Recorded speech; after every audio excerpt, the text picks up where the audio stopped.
Olá pessoal, espero que estejam todos bem. Aqui é o professor Marco Aurélio do IFRO Campus de Paraná e hoje vamos iniciar um novo assunto.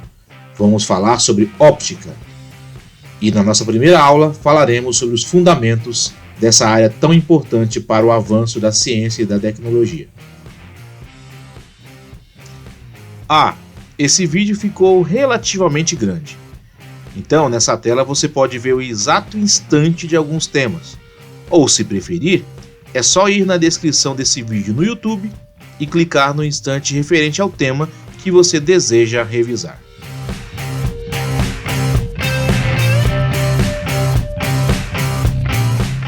O que vem a ser óptica?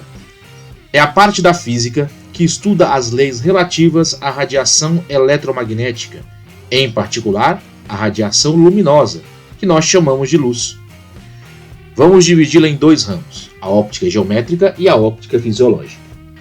Lembrem-se que nós já estudamos o que são ondas, e a luz nada mais é do que um tipo específico de onda eletromagnética. Essa luz, ela fica num pequeno intervalo, como nós já vimos nas aulas de ondulatória. O espectro visível da luz fica compreendido entre uma frequência de 4 vezes 10 a 14 Hz e 8 vezes 10 a 14 Hz e num comprimento de onda aproximado de 3,8 a 7,5 vezes 10 a menos 7 metros. Hoje é possível termos uma grande precisão quanto à velocidade da luz no vácuo. Seu valor é de 299.792.458 metros por segundo. Portanto, a luz no vácuo é o ente físico mais rápido que existe. É um dos pilares da física considerar que não há nada mais rápido do que a luz no vácuo. Para fim de cálculos, nós vamos adotar a luz como tendo 3 vezes 10 à oitava metros por segundo. Ou, se quisermos adotar para outra unidade de medida, como quilômetros por segundo, podemos dizer que é 3 vezes 10 à quinta quilômetros por segundo.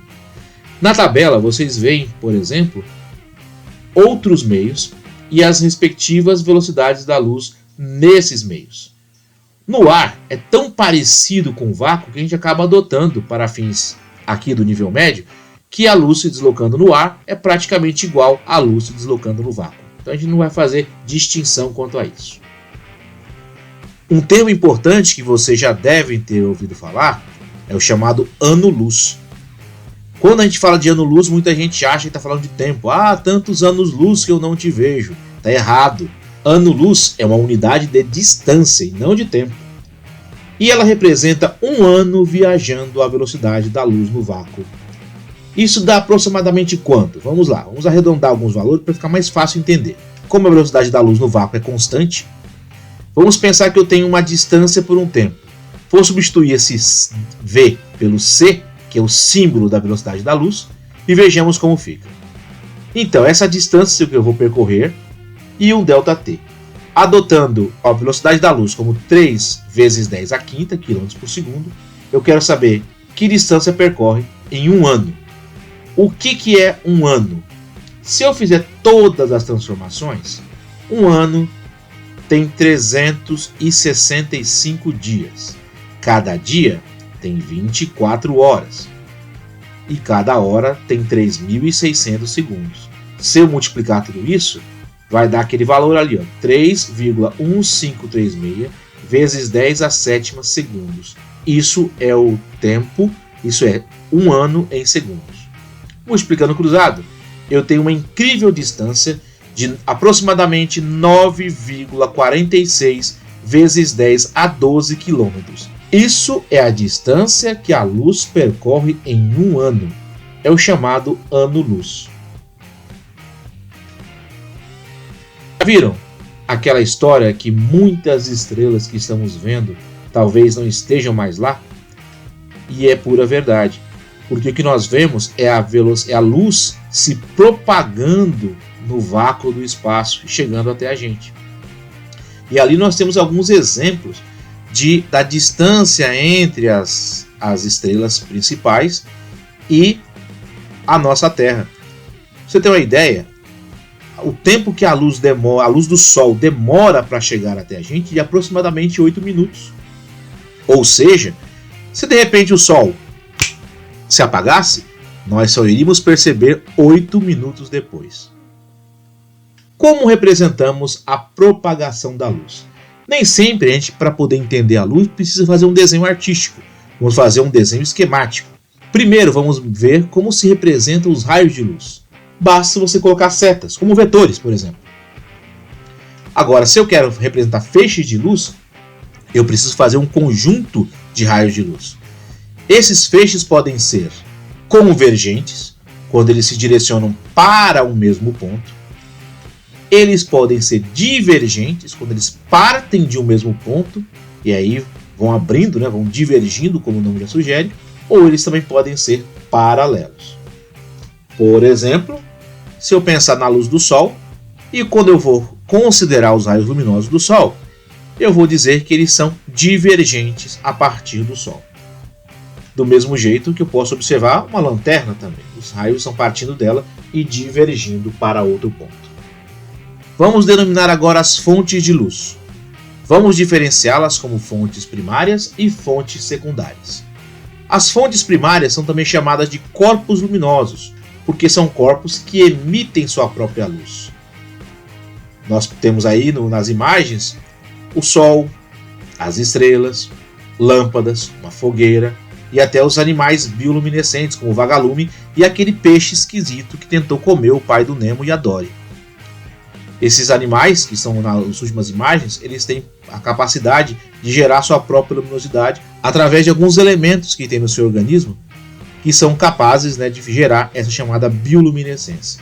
Nos outros casos, nós temos reações físicas e ou químicas que acabam provocando essa luminosidade. Temos também as fontes secundárias, que são chamados corpos iluminados. Eles não emitem sua própria luz. Eles apenas refletem a luz de outra fonte. Então, como exemplo, eu coloquei para vocês qualquer objeto, qualquer pessoa, qualquer árvore, qualquer coisa que você consiga ver.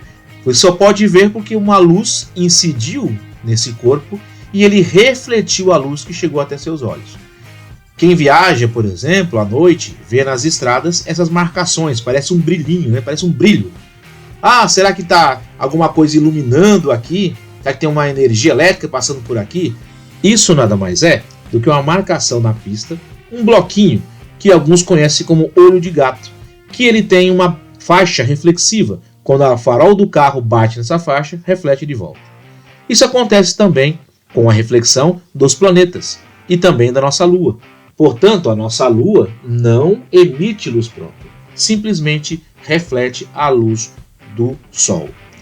E é interessante a gente falar sobre isso, toda vez que falamos termos como brilhar, iluminar, a gente tem que tomar cuidado, porque nem sempre o conceito físico está correto. Para ilustrar melhor isso, vamos ver algumas músicas aqui, umas novas, outras mais antigas.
Eu quero ser pra você a lua iluminando o sol.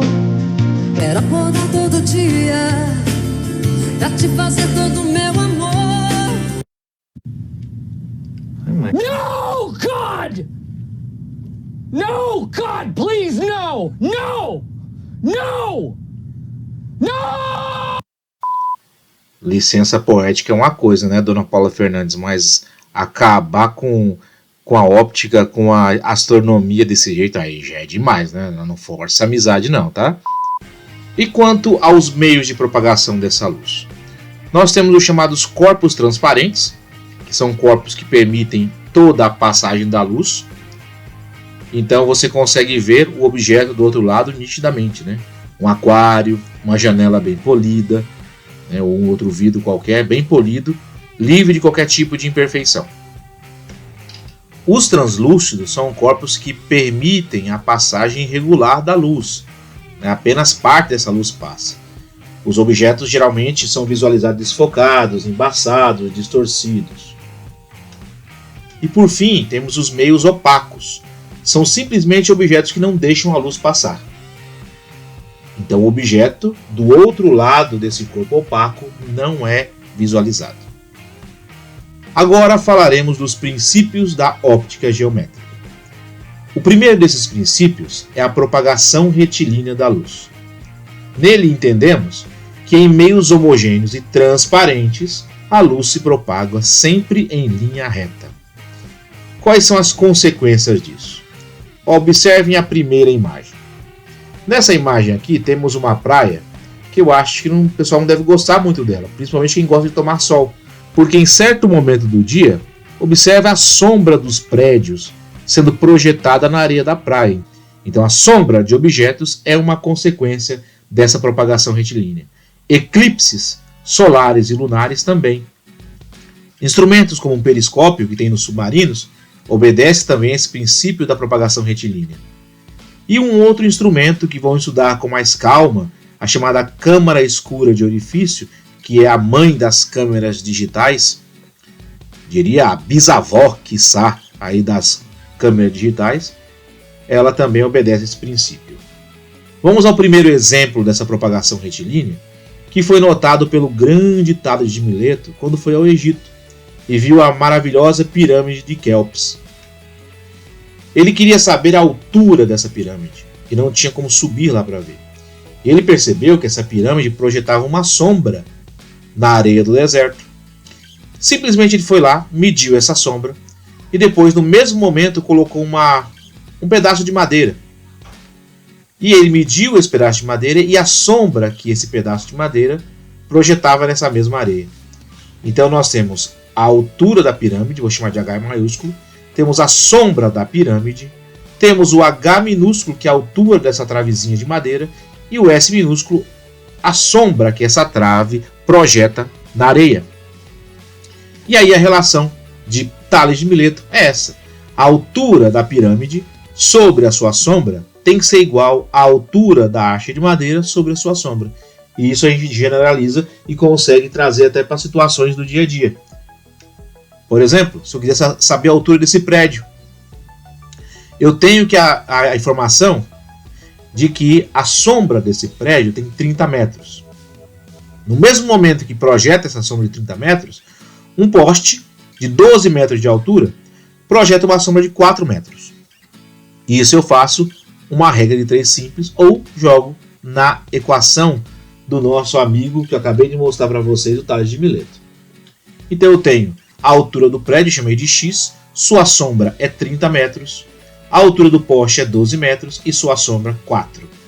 Faça ali a multiplicação cruzada, x vezes 4 e 30 vezes 12, eu tenho 4x igual a 360. Faço dividindo 4, então obtenho 90 metros. Essa é a altura do prédio. Outra aplicação da propagação retilínea da luz é o estudo de um fenômeno muito interessante chamado eclipse. Vamos definir primeiro o que é sombra e o que é penumbra. Sombra é aquela região onde simplesmente não há luz, é a ausência total de luz, enquanto penumbra é uma região parcialmente iluminada. Então, se você ver no desenho, eu tenho uma lâmpada, eu tenho um obstáculo. Se acostume com um termo diferente, nós vamos usar um termo chamado anteparo. Então, ali aquele obstáculo, aquele objeto circular colocado na frente da lâmpada, também pode receber esse nome no estudo da óptica. E aí eu tenho uma sombra que ele projeta. Essa sombra mostra justamente uma região onde há ausência de luz. E há um outro cone, que é o cone da penumbra, uma região parcialmente iluminada. Vamos ver dois tipos de eclipse, o solar e o lunar.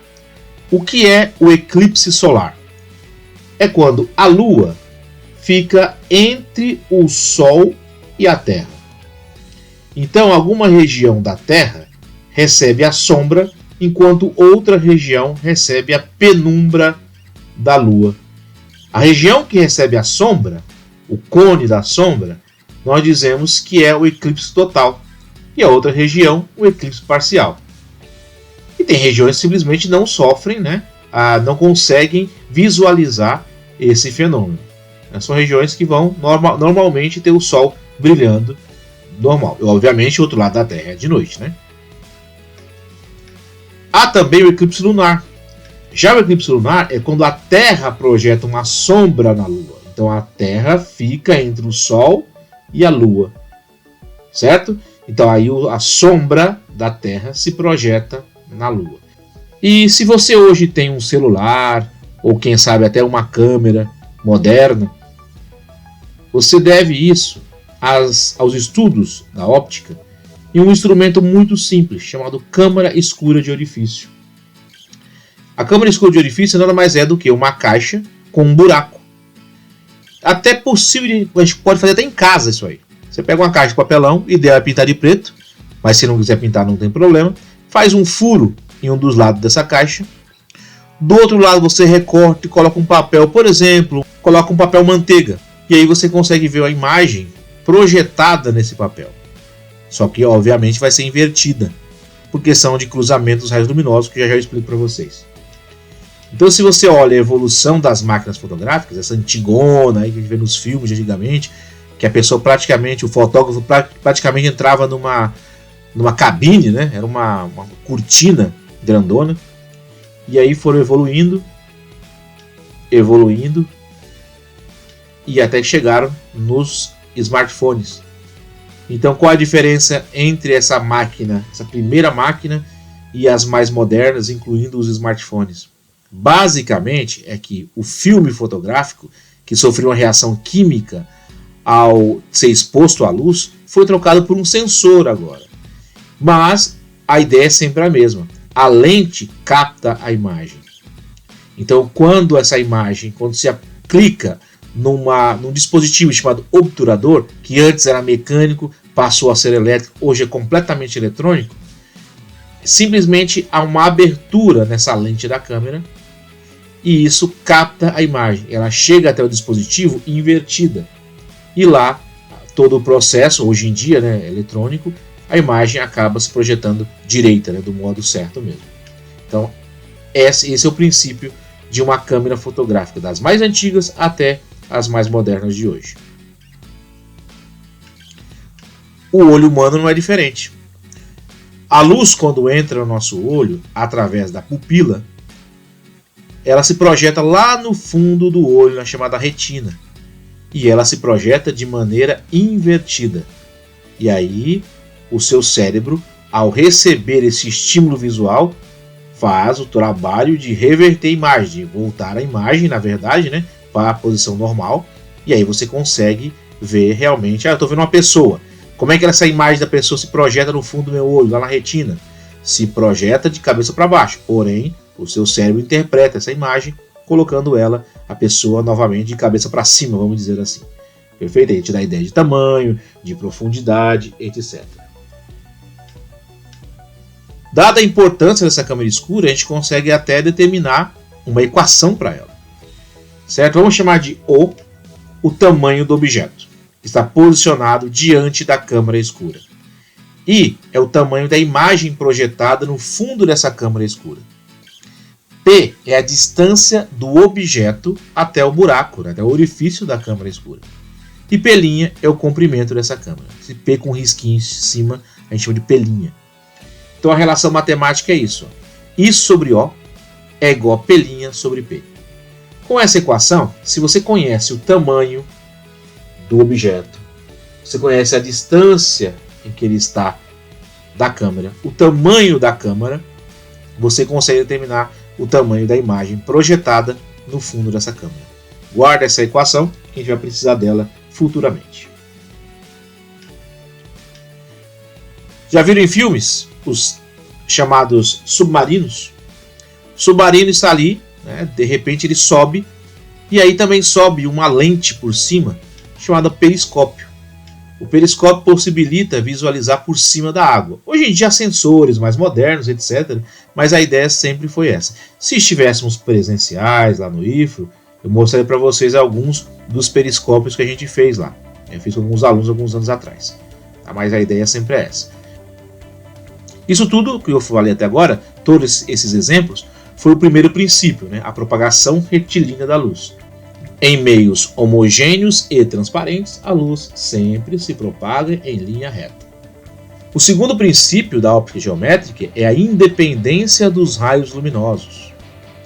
Ou seja, os raios luminosos eles são independentes. A trajetória é independente. O que acontece se um raio luminoso se cruzar com o outro? Nada, cada um segue seu caminho normalmente. Caso contrário, aqui nessa primeira imagem, nesse show, tem vários focos, vários pontos de luz. E eles se cruzam e cada um segue seu caminho iluminando um diferente ponto do palco. Do mesmo jeito, eu tenho aqui uma cidade onde está à noite, os carros com o farol ligado e nenhuma luz interfere na outra. Então os raios são independentes. Terceiro e último princípio da óptica geométrica é a reversibilidade dos raios luminosos. É um nome engraçado, né? Reversibilidade. O que esse princípio nos diz? A trajetória de um raio de luz não se modifica ao inverter o sentido de sua propagação. Como assim? Vou mostrar para vocês esse princípio, depois alguns exemplos. Olha só. Imagine que eu tenho espelho 1, espelho 2 e uma lanterninha no ponto A. É importante frisar que a lanterna está no ponto A. E eu vou considerar que essa luz chega até um certo ponto B. Então, quando ela bate no primeiro espelho, ela reflete no segundo espelho e vai para uma região que eu vou chamar de ponto B. Eu cuidei para que os pontos A e B não fossem coincidentes, tá? Não estão no mesmo lugar. Então, a lanterna está no ponto A, ela reflete no espelho 1, espelho 2 e volta e vai para uma certa região chamada ponto B. E se eu invertesse agora? E se eu colocasse a lanterna no ponto B, exatamente no mesmo ângulo, mas colocasse no ponto B?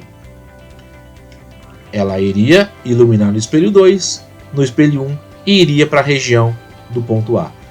Notem que eu mudei a posição da lanterna e ela simplesmente partiu de A para B, enquanto antes era de B para A. Desse jeito. Ou seja, a luz seguiu seu trajeto normalmente. A gente costuma dizer, para simplificar, o caminho da ida é igual ao caminho da volta. E isso é interessante, você possivelmente de ver, em espelhos retrovisores de carro. Geralmente em qualquer tipo de espelho. Mas eu vou ressaltar melhor o espelho retrovisor. Se você estiver dentro de um carro e você conseguir ver os olhos do motorista pelo retrovisor, significa que ele também está vendo os seus olhos. Tá? O caminho da luz da ida é igual ao da volta. Perfeito? Então, uma das aplicações dessa reversibilidade são, por exemplo, espelhos retrovisores. E as cores? Eu mostrei para vocês que o espectro luminoso ele é formado por várias cores. Ele começa lá no vermelho e termina lá no violeta. A gente costuma dizer, só existem 7 cores? Não, são as cores representadas de maneira discreta no espectro eletromagnético. As cores que você conhece, elas são a junção de várias dessas, né? As combinações de todas as tonalidades e até uma com a outra. O verde com roxo, o amarelo com o vermelho e por aí vai, certo? Então aí é uma alegoria mostrando o experimento de Isaac Newton. Ele pegou um prisma, que é um tipo de cristal facetado. Ele pegou esse prisma, deixou entrar uma luz branca, por exemplo, a luz solar, e ao passar por esse prisma, revelava 7 cores. Na verdade, o espectro eletromagnético da luz. E o que ele estava fazendo aí? A capa do álbum Dark Side of the Moon do Pink Floyd. Então, isso representa o que acontece com a luz quando passa por um prisma. Pode-se fazer o contrário. Esse é o famoso disco de Newton. Como é que funciona o disco de Newton? Pega um disquinho, pinta com as 7 cores, beleza, na mesma proporção, é claro, e gira ele. É a recomposição do espectro luminoso. Para compreender o fenômeno óptico das cores, é necessário considerar 3 aspectos fundamentais. Primeiro desses aspectos, a chamada luz branca, a luz do sol, lâmpada, lanterna, etc., é uma luz do tipo policromática. Poli, muitas, cromática, cores. Então, olha aí o nosso espectro eletromagnético da luz, partindo do vermelho até o violeta, da menor frequência para a maior frequência. Olha, se você uma luz vermelha, está ali, no comecinho do espectro, né? A frequência um pouquinho menor. Ali está uma cor amarela, uma cor verde, uma cor azul. Essas são chamadas cores monocromáticas. São cores que representam um determinado comprimento de onda, uma determinada frequência. Agora, se eu reunisse todas elas, eu teria chamada luz branca. Temos aí de novo o prisma de Newton e temos um fenômeno muito bonito chamado arco-íris. Aquela brincadeirinha, né? Aquela rima, sol e chuva, casamento de viúva. Não, sol e chuva é arco-íris, né? Por quê? Aquelas quando acaba de chover, nós temos gotículas suspensas no ar. E acontece um fenômeno físico chamado dispersão. Ele causa uma espécie de separação da onda em vários componentes. Então a luz branca do Sol, ela sofre essa separação e nós temos agora evidenciado todos os seus componentes espectrais, ali do vermelho até o violeta. Segundo, em relação às cores, vamos definir, só é possível visualizar um corpo quando ele reflete de maneira difusa, é também chamada reflexão irregular, a luz proveniente de uma fonte luminosa. Como é que seria isso? Imaginem só, uma superfície completamente irregular a nível macroscópico ou até microscópico. Quando você vê uma superfície muito lisa, até a nível microscópico ela tem imperfeições. E isso aí, quando a luz bate nela, reflete de maneira completamente irregular. E onde esses raios se cruzam, ocorre formação de imagem. E aí isso chega até nossos olhos, e a gente consegue ver a cor, a profundidade, o tamanho do objeto, etc. E aí você consegue observar, por exemplo, objetos. Você consegue ler, você consegue ver cores e por aí vai. Já uma reflexão regular, todos os raios que chegam paralelos também são refletidos paralelo. Esse fenômeno é muito visível em espelhos planos. Vamos ver isso na nossa próxima aula. Terceiro, as cores são resultado dos processos de reflexão e absorção do espectro eletromagnético visível. Então, quando você vê uma cor sendo formada, pense o seguinte: alguma coisa está sendo refletida até nossos olhos, enquanto outras coisas estão sendo absorvidas. Você consegue ver um objeto verde. Por que você vê esse objeto verde? Claro que estamos falando de pessoas que não têm nenhum problema de visão, seja ele causado por alguma doença ou algum problema genético. Por exemplo, é o chamado daltonismo, que tem um problema em identificar principalmente o vermelho do verde. Estou falando de pessoas que conseguem identificar as cores de maneira normal. Porque a luz, quando chega, está ali, vamos pensar, todo o espectro eletromagnético. Lembrando que a gente sabe que aquilo ali, tudo junto, vai dar o branco, certo? Então a luz branca chega, e o que acontece? O que é refletido para os seus olhos é apenas o espectro verde. Nós enxergamos a cor verde porque o corpo reflete de maneira difusa o espectro verde e absorve o restante do espectro. A mesma coisa poderia acontecer com o vermelho. Chega a luz branca, o que ele faz? Ele reflete o vermelho e absorve o restante. A mesma coisa para o azul, para o amarelo, para o laranja, ou para a combinação de cores entre elas também. Depende, sei lá, um azul da Indonésia. Por quê? Porque ela pega um espectro do azul, né, que é entre, sei lá, entre o azul anil e o azul claro, por exemplo. E aí ela reflete isso e absorve o resto. O mesmo vale para todas as cores. E o branco? E o preto? Então observe, eu estou vendo o objeto branco. Por que eu vejo branco? Porque a luz branca, quando chega, ela é totalmente refletida. Não acontece nenhum tipo de absorção. Então, se existisse um corpo exatamente branco, completamente branco, significa que ele consegue refletir toda a cor do espectro eletromagnético visível. Já o preto é o contrário. Olha só, o espectro branco chega, né? O espectro da luz chegou até ali e não reflete absolutamente nada. Então enxergamos a cor preta porque o corpo absorve todo o espectro e não reflete nada. Vamos pensar um pouquinho. Suponha que você precise sair de casa a pé em pleno meio-dia, aqui em Ji-Paraná, quando os termômetros marcam 39 graus Celsius, na sombra. É um dia normal em Ji-Paraná, né? Beleza. Você só dispõe no momento de 2 camisetas feitas do mesmo material, de mesma massa, mesma textura, ou seja, idênticas em tudo, com exceção da cor. Uma é preta e outra é branca. Com o objetivo de minimizar os efeitos do calor, não é para ser fashion, é para minimizar os efeitos do calor. Qual das 2 camisetas seria mais aconselhável para sair de casa? E por quê?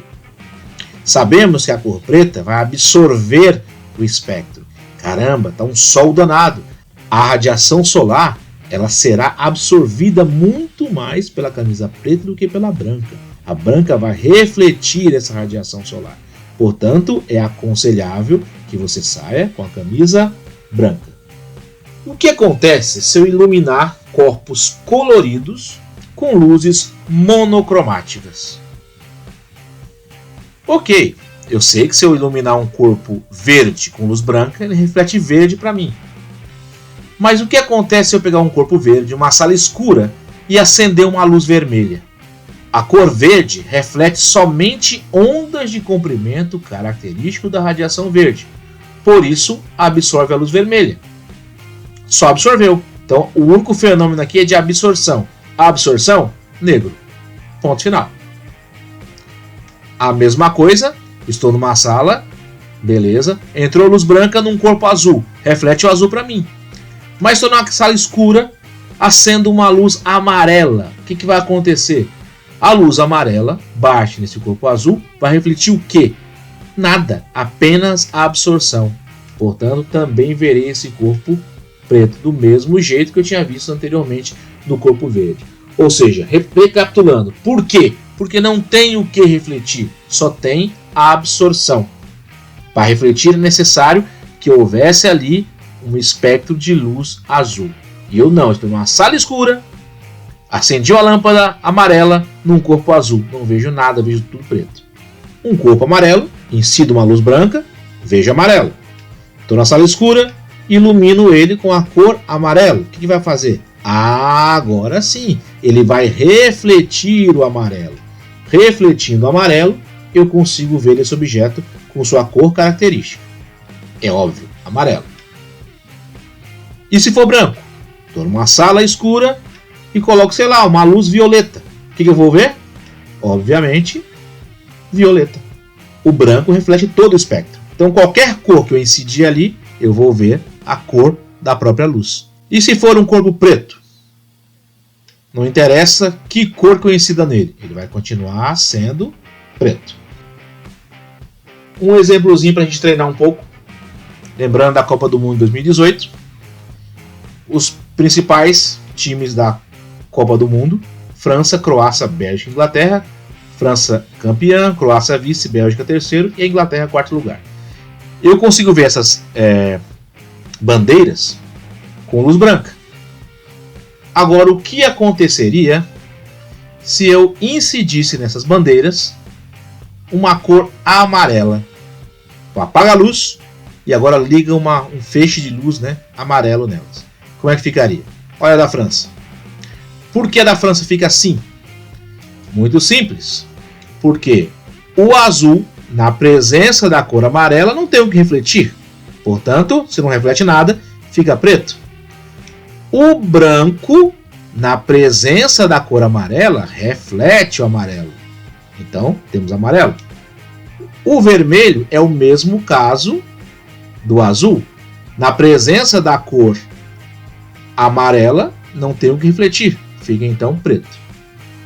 A Croácia, desprezando o brasão da Croácia, está dizendo ali, ficaria do mesmo jeito. Já que é a bandeira da França, um pouco virada de lado. E a da Bélgica?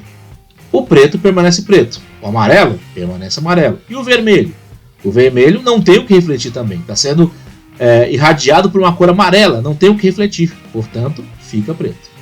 E na Inglaterra, nós teremos ali uma cruz preta. Por quê? Porque o vermelho, ao ser irradiado com amarelo, não reflete nada. Então, é preto. E o branco, ao ser irradiado com a cor amarela, reflete tudo. Então, reflete o amarelo. Portanto, assim ficariam essas bandeiras no caso de serem irradiadas por uma luz monocromática amarela. Bem, pessoal, por hoje é só. Podem clicar aqui se quiserem já ir para a nossa próxima aula de espelhos planos. Tá? Revisem um pouco a matéria e até a próxima. Obrigado pela atenção, se cuidem, mantenham o isolamento social, lavem, higienizem bem suas mãos e se cuidem. Isso tudo vai passar. Eu espero ver vocês o mais breve possível. Até a próxima. Tchau!